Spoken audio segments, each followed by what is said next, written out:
Di na jud ni birthday mga tats, tan-awan ng kaliro dio, perting dagkuha o kaning kaha nga perting para mabal-an ninyo unsay okasyon sa mua. Tara uban ning video ha. Pista sa mua puro karon mga tats, so ato ni tabangan kay pista lagi sa mua. So ang akong kauban sa mga tats, mga jikiki na nga mabatan-on og mga igagaw nako. So ang nahitabo sa mga tats, mo pasalig ta nga motabang di ano kay simpre wa man titabang anang amot-amot dia kay iya man sa simbahan. Maula pud ta mo daspag mga tats nga dili ta mo tabang. Sama sa giningon ko mga vlog nako dati, kung wa kay kaamot or wa kay kahatag magtabang-tabang ka. So ang nitabo mga tats ato sa nang kaunan dira no. Kanang bangil-bangil lang mga tats ba kay kita ra ba ang muhikay dira o magluto no mo nang gihaling na nato ang kahoy diha. Pag kauman ato nang gisunod ang mga ingredients dia o mga lamas no kay siyempre sama sa ingon simyo ha. Ako jud ang muluto ana. Naara na sila ganahan sa akong luto mo na giniun mga tats nga lutong pasay. Pasay luag way lami. Pero daghan gud mga tats magtinabangay maguna kay naman iya lagi na sa purok. Mo nang ako na naghihaw ng manok mga tats kay murag nadugmok naman kay tungod aning bata balag kani manukan eh. Pag kauman mga tats kilunod na nato ang karning baboy no mo nang gipagunitan ako sa igagaw nako ikaw lunod kay ako video para maklaro jud nato unsa ang nangitabo diha. Speaking og nahitabo, mao jud ni may tabo mga tats, dili jud ni mawala ang tagay-tagay, nagitagay ang birthday,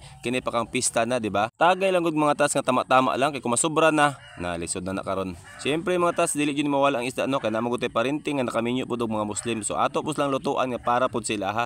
Lisod pud nga apapaylon sila sa atong mga hikan nga bawal man na sila, di ba? So ato pud respetuon ang ilaha pong katungod. Siyempre natak-an naman nato ang mga sudan no, so isunod na nato ni. Maoni ang ginadilian nako nga trabahoon mga tats kay di jud ko pasalig ani kabalo na mo ani kung unsa ni boyok basig mo hila kung ako mo tira ana mga tats na makasab-an pinunta og ato na tong balikan ato sinabaw no kay ilunod na nato ang kamatis. Syempre butangan pud pangpalasa kabalo na kani mga Pinoy mga tats bisag unsa kalim isa sudan bisag karne na butangan gyud mga ingredients aron mulami pa jud ingana ang Pinoy og di po ni mabitin ang pang paaslom. Pangpaaslom sa naong o pangpaaslom sa sabaw, o di ba? Sinigang mga tats. Og di po ni pabitin ang Chinese pichay mga tats no.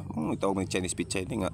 Pichay man kana. O sige, Chinese akong Chinese. Mo na mga tats aton na sang tilawan or aton tanawon ang nilungag nga buyok. Dili ako na buyok ani, napataka-tag ako. Og di na to malasahan, og di na to tilawan kung di nato na okaron. So aton na okaron mga tats para mabalan nato kung unsa atong giluto. Sama sa akong ingon ganyan mga tats, lotong pasay.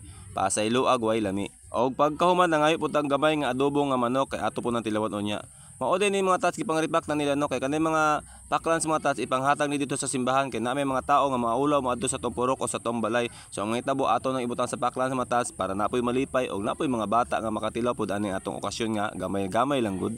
Siyempre ako jud ang manguna diya kay pag human ako kaon sa mga tats mo adto ra ba ta dito sa simbahan og magampo ta dito nga magpasalamat ta sa grasyang gihatag og magatiman pud ta sa mga tao nga naa sa gawas no ato pus lang silbihan. So di na nato ipakita to kung unsa ang mga hitabo ato kay ngano man gutom na kayo. So ako himuon diya ako sa ning tirahon.